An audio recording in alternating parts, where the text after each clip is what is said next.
Атырау облысы Құрманғазы ауданы Панфилов атындағы жалпы орта мектебі педагогикалық оқу тақырыбы қазіргі білім берудегі жасанды интеллекттің рөлі, мүмкіндіктері, бүгіні мен болашағы.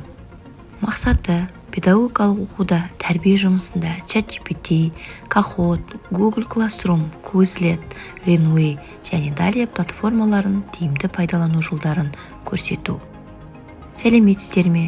Бүгін біз тәрбие жұмысында кеңінен қолдануға болатын 6 цифрлық платформамен танысамыз.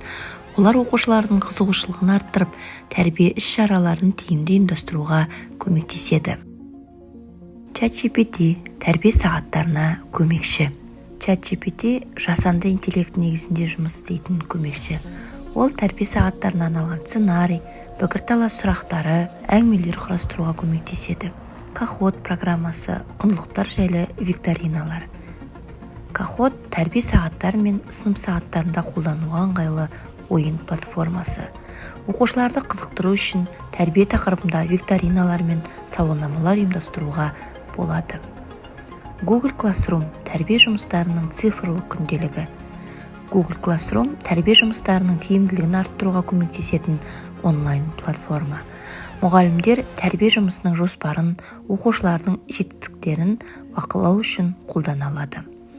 Quizlet этикалық құндылықтарды үйрету. Quizlet тәрбиеге байланысты ұғымдар мен құндылықтарды есте сақтауға көмектесетін пайдалы құрал. Мұғалімдер оқушыларға адамгершілік құндылықтар туралы ұғымдарды түсіндіру үшін пайдалана алады. Нейропод интерактивті тәрбие сағаттары.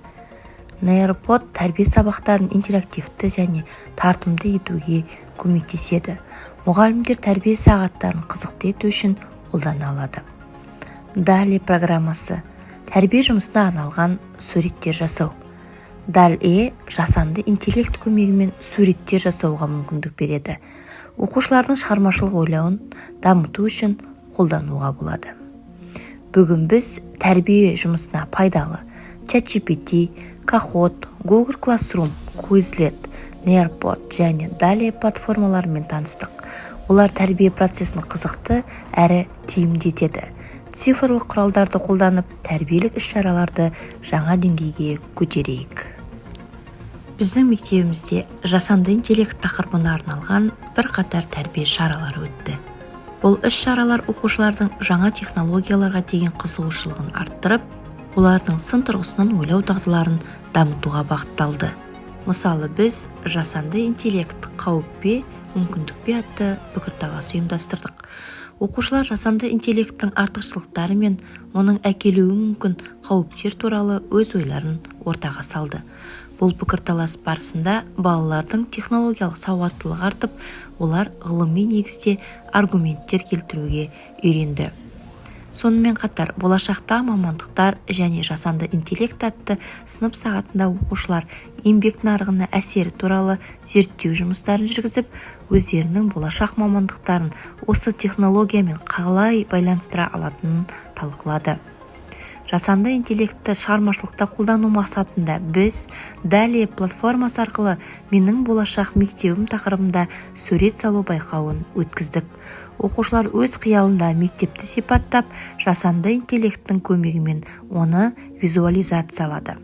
Мұндай шаралар оқушыларға тек жаңа технологияларды қолдануды ғана емес, оларды дұрыс бағалауды, сыни ойлауды, адамгершілік пен жауапкершілік қағидаттарын сақтай отырып, тиімді пайдалануды үйретеді.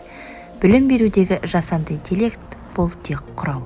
Ал оны дұрыс қолдану біздің білімімізге, ізденімпаздығымызға және тәрбиемізге байланысты.